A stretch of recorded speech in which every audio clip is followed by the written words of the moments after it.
Stress load for stress resilience. Why your body feels tired even when you're doing everything right.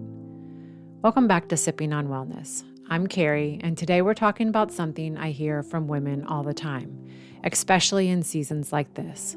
I'm eating well, I'm moving my body, I'm going to bed earlier, and yet I still feel exhausted. If that sounds familiar, I want to say this clearly right from the start. This is not a motivation issue. It's not a discipline problem, and it's not because you're failing at wellness. More often than not, it's something quieter and more physiological, something called stress load. You may notice that this exhaustion feels different than simple tiredness. It's not just physical fatigue. It's a kind of weariness that lingers even after rest. You might feel less excited about things you usually enjoy, or find that small tasks feel heavier than they should. That can be unsettling, especially for women who are used to functioning well, staying organized, and being dependable for others. When your body doesn't respond the way you expect, it's easy to turn inward and assume you're missing something or not trying hard enough.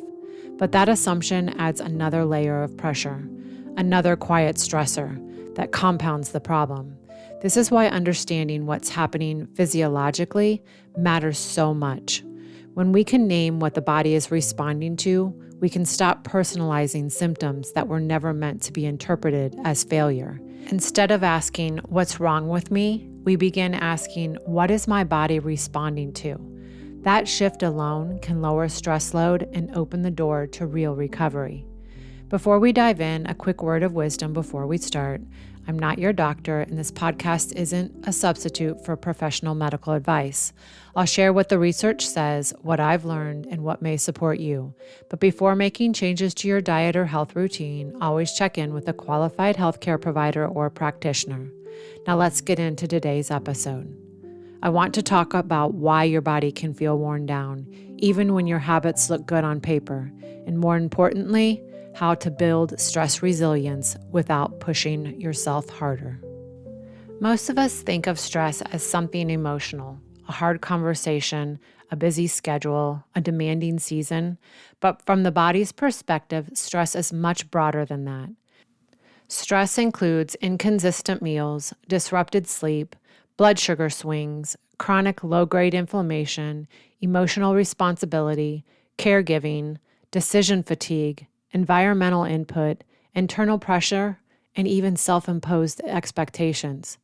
The body doesn't rank stressors. It simply responds. This is an important distinction because many women tell me, "But my life isn't that stressful," and yet their bodies are showing signs of overload. That's because stress load accumulates quietly, often without a dramatic trigger. One of the most challenging parts about cumulative stress is that it rarely arrives all at once. It builds gradually through everyday responsibilities that seem manageable on their own. Work deadlines, family needs, emotional availability, planning, problem solving, decision making. None of these feel extreme in isolation. But the body doesn't experience them separately. It experiences them as a constant demand for adaptation. This is why people can feel overwhelmed even when life appears normal. The nervous system has been responding for so long that it hasn't had adequate opportunity to reset. Over time, this leads to subtle shifts in energy, sleep quality, appetite regulation, and emotional resilience. Understanding accumulation helps remove blame and replaces it with clarity. It explains why simply removing one stressor doesn't always restore balance, because the body is responding to the total load, not a single cause. When those stressors stack without enough recovery, the body builds what's called allostatic load, the cumulative wear and tear from adapting to repeated stress. This is where the difference between stress load and stress resilience becomes critical. Stress load is what the body is carrying. Stress resilience is the body's ability to recover and return to baseline. You cannot build resilience if the load never comes down. When stress load stays elevated, the nervous system stays in a state of heightened vigilance. Cortisol, your primary stress hormone, is designed to follow a rhythm, rising in the morning to help you wake up and gradually declining as the day goes on. But under chronic stress load, that rhythm often becomes disrupted. Instead of a healthy curve, cortisol may spike erratically, remain elevated late into the evening, or flatten altogether. When that happens, the body shifts into protection mode. In protection mode, the body prioritizes survival over long-term repair. Digestion slows, energy production becomes inefficient, hormone signaling becomes less precise, immune function shifts, inflammation may increase. When the body remains in protection mode for extended periods, it also becomes more conservative with its resources. Energy is redirected away from non-essential systems, from optimal digestion, reproductive hormone signaling, and cellular repair, and towards functions that ensure immediate survival. This can explain why healing feels slower, why inflammation lingers, and why motivation feels harder to access. Importantly, this is not a sign that the body is broken. It's evidence that the body is prioritizing safety. Recovery requires convincing the body that the environment is stable enough to relax those defenses. That doesn't happen through force. It happens through repetition, predictability, and care over time. The body needs evidence, not reassurance, that is safe to shift out of protection. This is not dysfunction. It's adaptation. Your body is responding exactly as it was designed to respond under a perceived threat. This is also why rest doesn't always feel restorative. You may be sleeping enough hours, but if the nervous system doesn't feel safe, recovery doesn't fully happen. The body remains on guard. This is one of the most frustrating experiences for high-functioning women. You add exercise expecting energy, but feel more depleted. You tighten nutrition, hoping for clarity, but feel foggy and irritable. You commit harder, thinking discipline will fix it, but your body pushes back. That's because intensity itself becomes a stressor when stress load is already high. Exercise is beneficial until the body perceives it as a demand instead of a support. Fasting can help some bodies, but under stress load, it often raises cortisol.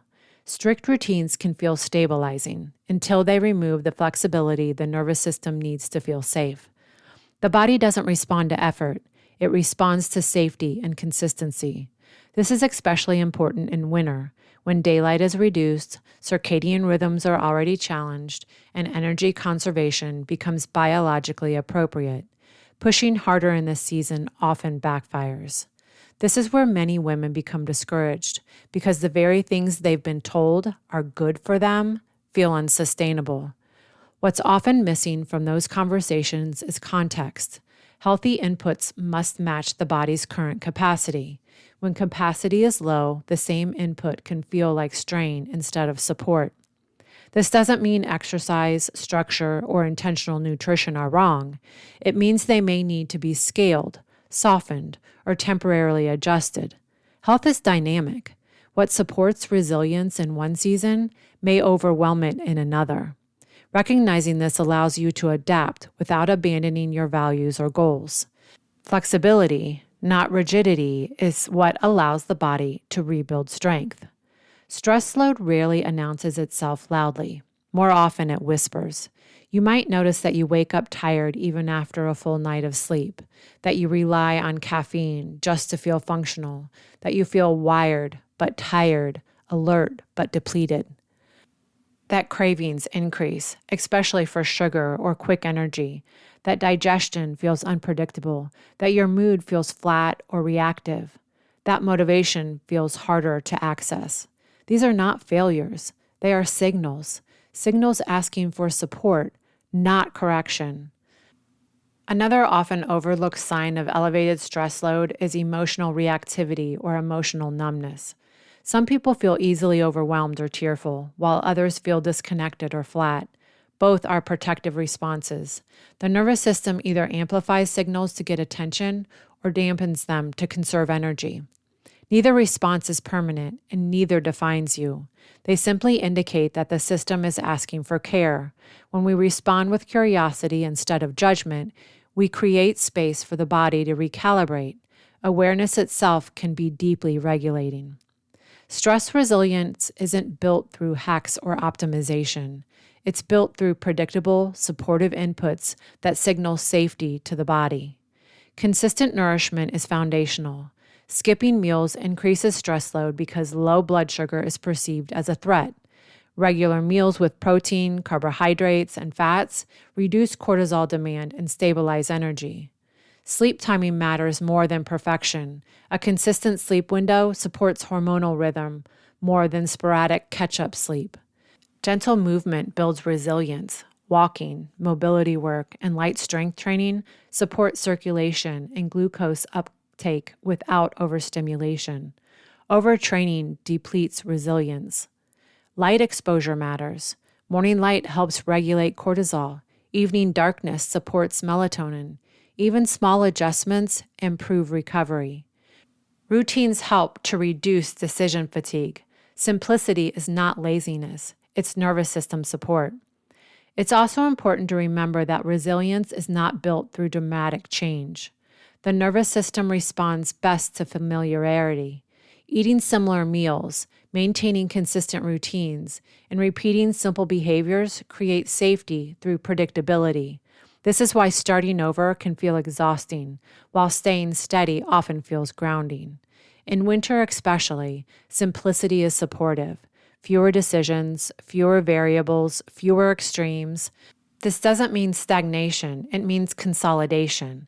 The body is strengthening beneath the surface, even when progress isn't visible. This is also where targeted supplementation can be helpful, not as a shortcut, but as reinforcement. Vitamin D plays a role in immune regulation, insulin sensitivity, mood, and hormonal signaling. During winter months, deficiency is common. I personally use Thorne's vitamin D with K2 because it's well absorbed, third-party tested, and easy to take consistently. This isn't about megadosing. It's about meeting a basic physiological need during a low light season. As always, check with your healthcare provider to see if it's right for you. I'll link it in the show notes if you'd like to explore it. Supplementation works best when it complements foundational habits rather than replacing them. Think of it as filling a gap, not forcing a result. Vitamin D in particular supports systems that are already working: immune signaling, hormone communication, and metabolic function. When those systems are under strain, meeting baseline needs can reduce unnecessary stress on the body. Consistency matters more than the dosage here. Supporting the body steadily over time allows it to respond without overwhelm. This approach mirrors everything we've discussed in this episode: support over intensity, rhythm over urgency. I want to gently name something here. Many women carry stress that was never meant to be carried alone. Faith doesn't replace the need for nourishment, sleep, or care, but it reframes how we approach them. Instead of seeing care as something to earn, we begin to see it as stewardship. Faith also offers language for something science observes but cannot always articulate: the deep sense of relief that comes when responsibility is shared. When we trust that we are not the sole keepers of outcomes, the body often responds with softness. Shoulders lower, breath deepens, muscles release. This is not abstract. Trust changes physiology. It alters breathing patterns, muscle tension, and stress hormone output. Faith, in this sense, becomes embodied, not separate from health, but intertwined with it. We were not designed for constant output. We were not created to live in perpetual vigilance. Letting go of unnecessary load is not weakness, it's wisdom. Trust allows the body to exhale. So for this week, rather than asking what you need to fix, ask this: what would support my body right now? Not what would push it harder. That might look like eating breakfast consistently, swapping one intense workout for a walk, going to bed 30 minutes earlier, reducing one unnecessary decision, choosing repetition over variety. Choose one thing. Repeat it. Let consistency do the work. If choosing one habit feels hard, start even smaller. Choose one anchor, one behavior that stays consistent no matter what. This might be eating within an hour of waking, stepping outside for light exposure, or sitting down for dinner without distraction. Anchors create stability, and stability builds resilience. Let this week be an experiment, not a test. There is no failing here, only information. Stress resilience is not built in a week. It's built through steady care over time. In the coming weeks, we'll continue exploring how the body responds to sleep, movement, habits, and nourishment. We will be starting a Bible study the week of February 2nd. This is an invitation for those that want to walk this season with additional support. Make sure to look in the show notes for more information. As you move through the rest of this week, notice where you feel supported and where you feel strained. Let those observations guide you gently. Wellness is not about fixing yourself. It's about listening well and responding with care.